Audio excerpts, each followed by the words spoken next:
hello and welcome back to the channel, or welcome to the channel. Either way, I'm so glad you're here. I'm Nick, and I talk about things I'm interested in. Today, that's going to be 5 cozy games that you can play on your Switch, whether that's the newly released Switch 2, or your still perfectly good Switch 1. So, let's get into it. Okay, we're going to start off with the recently released Echoes of Wisdom, and this is probably one of my favorite recent Zelda releases so far. It's honestly just such a great breath of fresh air from the typical Legend of Zelda formula. And don't get me wrong, I love the typical Legend of Zelda formula, and I love the changes that were made for Breath of the Wild and Tears of the Kingdom, and I do like that direction that they're going, and I do think that they should keep going in that direction. But there's no reason that they can't also keep going in this direction, because these two games are not really competing for an audience. While I think Zelda diehards will probably want to play both games, this one is very much more for the, we'll say, more cozy focused crowd, more low-key crowd. It's not quite as intense as Breath of the Wild, and Breath of the Wild honestly isn't even really that intense either, but it is more of a gamer's game than this. And that's because this follows in the footsteps of the Link's Awakening remake, and it kind of borrows its art style, which I know a lot of people had issues with. We're not going to get into that.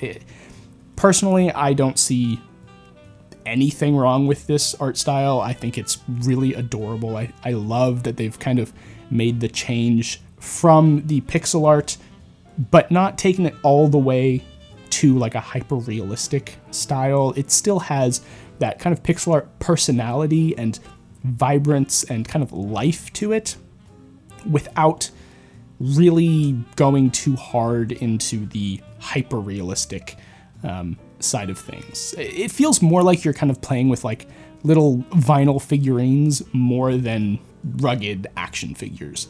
It's kind of weird, I guess, to call Link from Breath of the Wild a rugged action figure, but compared to this style, he is more on that side of things. But regardless, I think the art style is really great. It's right in line with what I kind of expect from slower paced, less frenetic, action-focused games. It's a little bit more stylized, a little bit more kind of chibi in its inspirations, and I think that works great for a small, little, fairly easy Zelda game. Basically, if you like classic Zelda, but you want a bit of a refresh, you want a bit of a new take on the formula, this game is going to be right up your alley. The kind of headlining feature of this game is that they switched protagonists for the first time in the entire series, and while on paper that's not a huge change, you could theoretically replace Link with any number of protagonists. He's not the most emotive or characterful protagonist, and that is for a reason.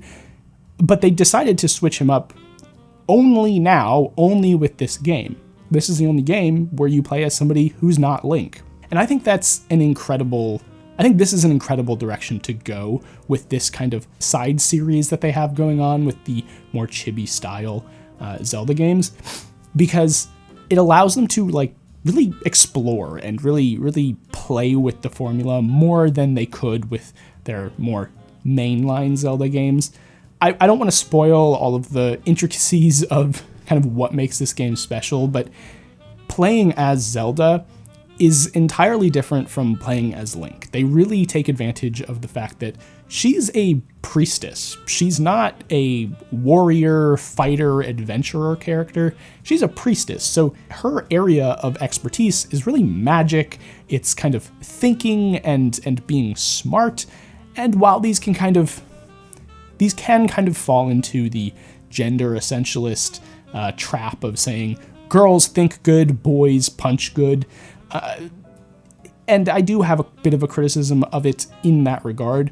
I still think it's worlds ahead of just never letting the girls in the audience have any kind of representation or any kind of character that they can look up to.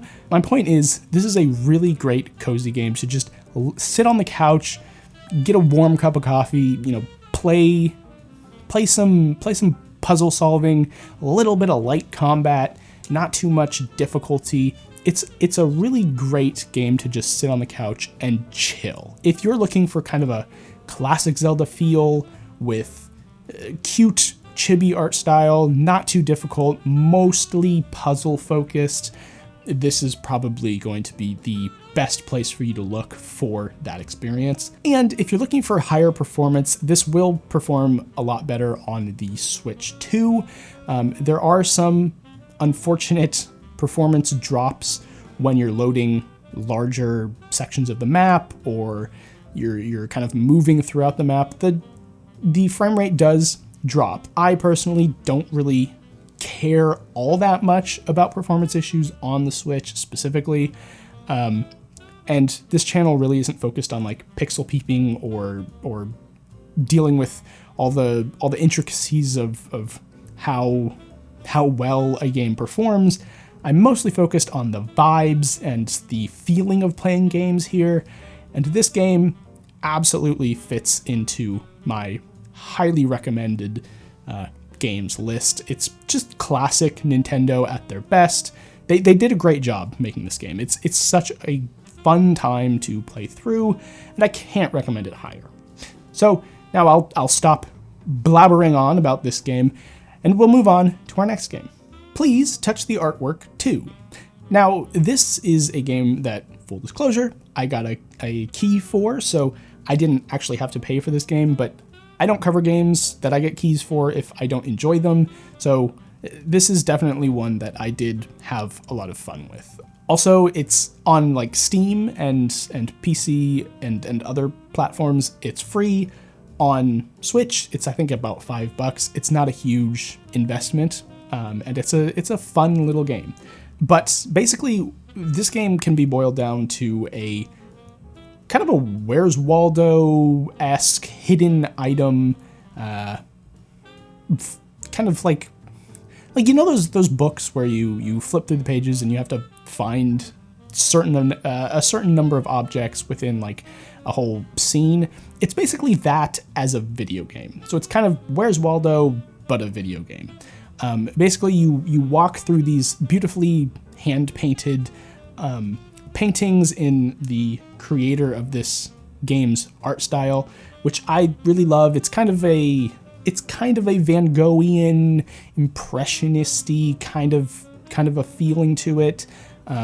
It's really beautiful, and it's the perfect kind of art style to hide things in, and the hiding works really well. I think all the objects generally will start out really easy to see, and then as you start whittling them down, as it usually goes, it becomes harder and harder to actually see the items that you're trying to find, and it works really well. There's not much for me to say about this game. It's a really fun, creative little hidden object game. It's really that simple. I will be showing some B-roll here so you can kind of get a feel of the gameplay, but it's just a really fun time. It's pretty short, it's not super difficult, and it's just one of those indie games where you kind of just blast right through it and just have a great time.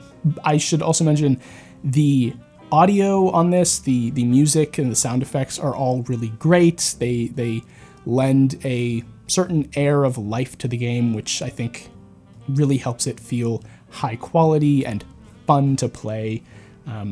It was just a really great time. I basically played through the entire thing while I was just kind of sitting on the couch one day when I wanted to try it out and see if I even wanted to cover it, and it was great. It was a blast. It was kind of nostalgic for like the days in the dentist office as a kid, flipping through books trying to find all the hidden objects or the differences in the two images, those kinds of things. It's kind of like waiting room book, but in a video game, and it's just great. I think this would be great if you have like kids. Maybe you want to give them a Switch, you want to let them explore the wonders of video games.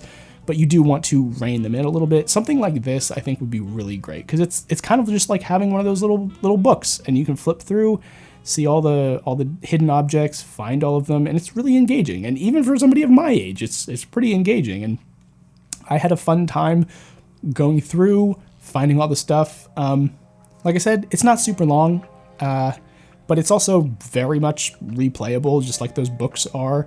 By the time you get to the end, you don't really remember where all the specific objects are hidden, so you can totally replay again. Maybe not infinitely replayable, but it's just a great kind of game to hang out with, to chill in the back of a car on a long car ride, or play a little bit of on a plane or train. It's the kind of game I would want to just have with me in my bag, and for that, I think it does a really, really great job. And I'm very impressed by all of the art that was in here and the personality of the game. It's all just incredibly well done, and it's full of personality. And so if you like those kinds of indie games that you can just kind of love to recommend to people, this is absolutely one of those, and I highly recommend it. So now that we've got this game out of the way, let's move to our next game. All right, so these next two games I'm going to include in the same entry, just because they're very similar, and you could really play either one and really have a very similar experience. And that is a game which needs no introduction, Breath of the Wild and Tears of the Kingdom. So I just got Tears of the Kingdom here, but both of these games are incredible, absolute masterpieces of game design, and I'm definitely not alone in that opinion. None of this is going to be new to you if you're kind of around the Nintendo game sphere, or if you're into Zelda games. I won't spend too much time on them, but basically, if you want a really great action adventure kind of fantasy video game where you solve puzzles, you engage in combat, it's not super long, but there's plenty of depth. There is so much lore and exploration that you can do. These are going to be the game that I would recommend. I don't think there's hardly any game that I would recommend over Breath of the Wild and Tears of the Kingdom if you're looking for that exploration, that open world experience, which a lot of games like profess to give you, but very few actually deliver on. Breath of the Wild and Tears of the Kingdom, I think, do a phenomenal job. Now, you can really play either one. If you're going to play just one, I would recommend Tears of the Kingdom. They basically recap what happened in Breath of the Wild, so you don't really need to know. You don't really need to play through the whole game. If you want to know all the lore and stuff, you could play through that game, or you could just look up a kind of summary. Zeltic has a lot of really great videos on Breath of the Wild. So you don't need to play Breath of the Wild to play Tears of the Kingdom. And if you're going to start with one, I would start with Tears of the Kingdom, just because it's the most new, it's the most fleshed out. It's kind of the end point, I think, of where the Zelda team wanted to take this formula. We'll see if they make another one, but for now, Tears of the Kingdom is probably the best that this particular Zelda formula will be.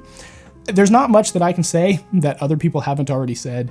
I just think this has to be included on a Cozy Switch Games list, because it's just one of those games where you can absolutely fall into the world of and get completely wrapped up in and just lose time entirely inside of this game. It's so deep and sprawling, and there is so much to discover and to explore and to kind of experiment with, especially with all the new systems that Tears of the Kingdom added. If you're at all interested in Zelda and open worlds and action-adventure games, you have to play these games. I highly doubt most of you haven't already played this game, but I feel compelled to include it on this list because this is about Switch cozy games. And this is probably one of the most popular cozy Switch games that has ever existed. So I just feel like I have to include it. But we'll leave it there. I'm not alone in saying this is an amazing game series, really. And if you're looking for a open world action adventure, real-time combat, puzzle solving game, this has all of that. And with all of that lovely Nintendo charm on top of it. So you really do need to try both of these games out if that's what you're looking for. So now let's move on to our next game. All right, the next game that we have is My Cozy Room. And this is a cozy room decoration kind of sandbox game. It's not super deep, it's not super sprawling, it's just a cozy room decorating game. And for that, I think it does a pretty good job. I do have my complaints with this game and most of the games that are kind of this same genre. A lot of the ones that I've played on Switch, I think there's also My Cozy Market or something like that. I'll put it on screen now. They kind of almost hit everything that I would want, but they usually kind of are lacking in the customization of the actual room and furniture options that you have. But on the whole, they are a fun time. They're very cheap, if not free, and they really make their money on the kind of DLC packs, which I don't love, but for a very cheap game like this, it's, I guess, fine, and I know a lot of people don't really take issue with that. I personally think that it's not good, and you should not be spending your money on DLC for a game which should have just included that DLC, when it's not like basically a new expansion to the game, and it's just like content packs. I personally don't think that that's worth your money. I think you should probably be playing something else, which is going to give you more of the stuff just in the game. But I understand that's not something that most people kind of agree with, so I won't push that. But on the whole, this is a really competent game. It's not the best in the world, but if you're looking for like a room decoration game or kind of like something where you can just kind of futz around in the game and create your own little space, this is a good offering. I don't really know of all the other offerings on Switch. There's probably some better ones, but this is the one that I've tried, and it's a pretty good time. Again, not the best one in the world. I don't want to mislead you into thinking that this is like the Breath of the Wild of cozy room decoration games, because it's not. But it's kind of like if you took the decoration from Animal Crossing and just made that a game.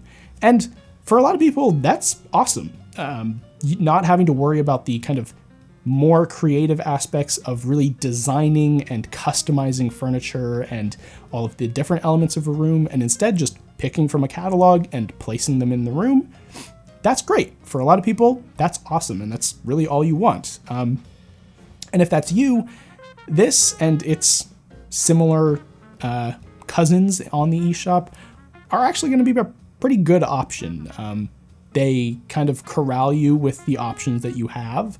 I don't think they fence you in too much. I think they do allow you enough creativity with like placements of stuff, and the catalogs are fairly large. And you can always buy the content packs, though I would advise against that. I don't think it's the kind of game I would really come back to. I would need something more like Tiny Glade to really get me to come back to this game and this kind of game, but I think that's just me. I think there's plenty of you out there who would love to just hang out at your desk or on your couch and just create little cozy room vignettes, and that's awesome. And for those people, I think this is really going to scratch an itch, if you're not already playing it. But yeah, that's that's My Cozy Room. Now we're going to move on to our last game, which really holds a bit of a special place in my heart. The next and final game on this list is It Takes Two. Now, this has got to be one of the most highly recommended Switch titles aside from some of the like the Nintendo first parties. But it is just such an amazing experience to have. And the reason that I said that this holds a special place in my heart is because this is really the first game that my girlfriend ever actually kind of enjoyed. She's not a huge gamer, and I am attempting to get her more into the nerdy gaming space. But this is one of the first games that she actually enjoyed playing, and we played through the entire thing together, and that was a blast. We had a great time.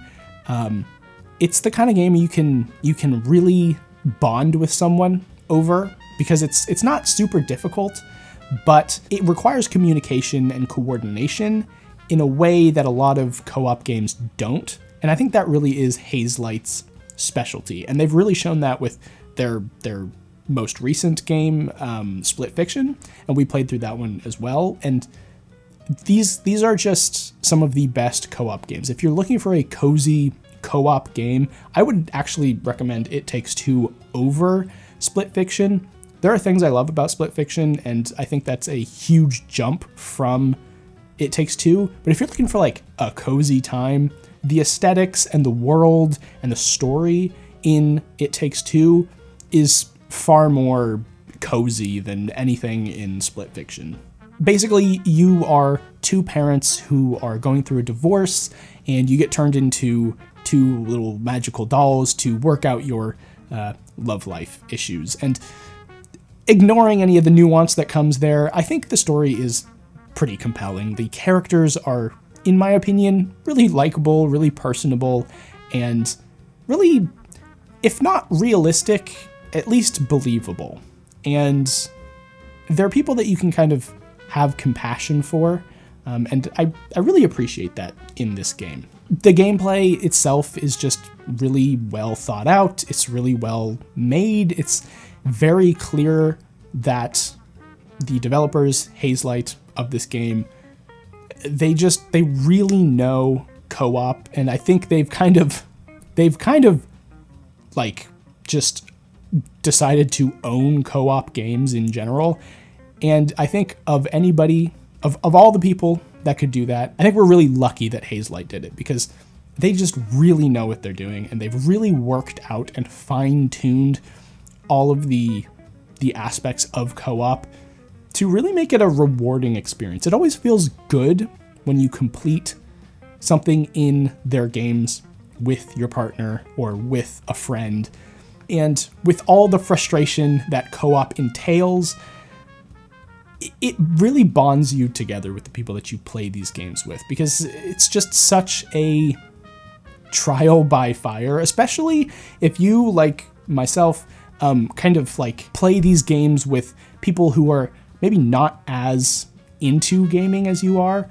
I think this can work as a really great kind of gateway into gaming, because you can kind of shepherd your friend or spouse along and kind of help them if they get stuck, while not kind of playing the game for them. And it can be a great way to kind of teach the mechanics of video games and kind of slowly bring those people up to speed with how you play a video game.